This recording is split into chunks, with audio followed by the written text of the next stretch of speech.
बिस्मिल्लाहिर्रहमानिर्रहीम, अस्सलाम वालेकुम। एक कॉल मैं आज आपसे छोटा सा शेयर करना चाह रही थी और उस पर बात करना चाह रही थी क्योंकि अक्सर इस कॉल को हम मुख्तलिफ़ हवालों से देखते और तशरीह करते हैं। हज़रत अली अलैहिस्सलाम का एक कॉल अक्सर उसका हवाला दिया जाता है कि जो भी एहसान करता है, जो शख्स भी एहसान करता है, जिस पर एहसान करता है वो उसे नुकसान ज़रूर पहुँचाता है, यानी जिस पर एहसान किया जाए उसके शर से बचा जाए। और हज़रत अली के साथ इसको जोड़ा जाता है कि आप जिस पर एहसान करें फिर उसके शर से भी बचें, क्योंकि वो आप पर हमला ज़रूर करेगा, आपको नुकसान ज़रूर पहुंचाएगा।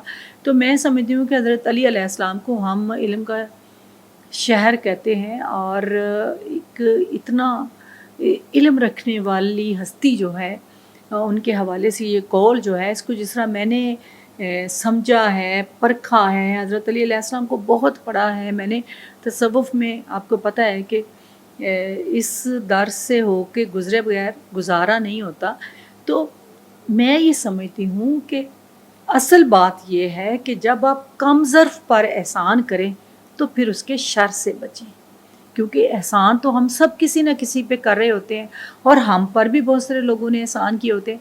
ज़िंदगी एहसान के बगैर नहीं चलती, क्योंकि अब देखिए किसी से हंस कर बोलना, किसी को रास्ता दिखाना, किसी को रास्ता देना, किसी को मशवरा देना, किसी की मदद करना, इखलाकी मदद करना, मुआशी हवाले से मदद करना, पढ़ाई में मदद करना, बच्चों की शादी में मदद करना, कोई बंदा दुख में हो तो उसको गले लगा के उसका सहारा देना, एहसान की शक्लें हैं।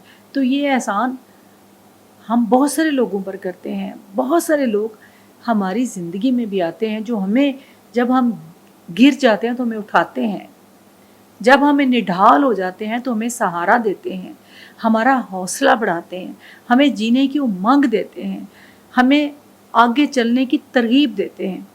तो इस तरह ये एहसान जो है ये तो हमारे दरमियान एक रस्सी की तरह इसने तमाम इंसानों को बांधा हुआ है।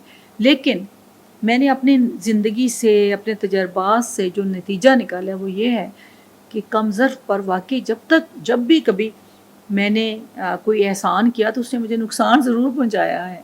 और फिर मुझे यकीन हुआ कि ये ज़र्फ़ वाला बंदा तो कभी नुकसान नहीं पहुंचाता, क्योंकि बहुत सारे लोगों पर मैंने भी एहसान किए, मुझ पर भी बहुत सारे लोगों ने एहसान किए। और मैंने, जिसने कभी मुझे मुश्किल में एक फ़ोन भी किया तो मैं कभी उसको नहीं भूली, उसके लिए हमेशा दुआ की, याद रखा। वो जब बंदा मेरे सामने तो मैं खड़े होकर उसका इस्तकबाल किया और उसको याद दिलाया कि जब मैं मुश्किलात में थी तो आपकी इस बात ने मुझे सहारा दिया था, आपकी इस छोटी सी बात ने मेरे लिए बहुत बड़ा एक हौसले का काम किया था, आपकी फ़लाँ मदद ने मेरे लिए क्या खुशखबरी बनी थी। तो इस तरह से मैंने भी बड़े लोगों पे एहसान किए, नौकरियों के हवाले से, बाकी ज़िंदगी के दुख दर्द के हवाले से। तो मुझे उन लोगों ने बहुत मोहब्बत दी, मेरा हमेशा एहतराम किया, अकीदत, माँ की तरह, बड़ी बहन की तरह। और मैंने उन्हें कहा कि आप 24 घंटे यहाँ खड़े रहो तो वो खड़े रहे। तो मैंने इससे ये नतीजा हासिल किया कि हम बहुत सारे लोगों पर एहसान करते हैं और वो याद रखते हैं, उनकी आंखों में तशक्कुर के आंसू होते हैं, तशक्कुर की चमक होती है। लेकिन जो कमज़र्फ़ लोग होते हैं वो वार ज़रूर करते हैं, क्योंकि वो सांप के अंदर डंग होता है और वो अपनी सृष्टि से मजबूर होता है, उसने डंग मारना ही है। वो नहीं देखता कि इसने मुझे दूध पिलाया है, वो दूध पी लेता है तो फिर जहर भी अपना निकालता है। तो इसलिए एहसान करना जारी रखें, आप अपनी तरफ से अच्छा काम करें। अब ये अगले की फितरत है, अगले की ज़िम्मेदारी है कि वो कैसे जवाब देता है। आप तो खुदा के सामने सुरखरू हूँ कि आपने अच्छा काम किया, आपने नेक काम किया है, किसी की मदद की, किसी की हिम्मत बंधाई। अगला क्या करता है ये छोड़ दें, क्योंकि जिस तरह वो कहते हैं ना धोखा वापस आता है, इसी तरह जो कम ज़र्फ़ इंसान आपको दुख पहुंचाने की कोशिश करेगा वो वक्ती तौर पर आपको शायद दुखी करेगा, लेकिन वो भी दुख वो अपने लिए ख़रीद रहा होता है। सलामत रहें और नेकियां करते रहें, छोटी छोटी नेकियां, लोगों के चेहरों पर मुस्कराहट लाने वाली नेकियां। शुक्रिया।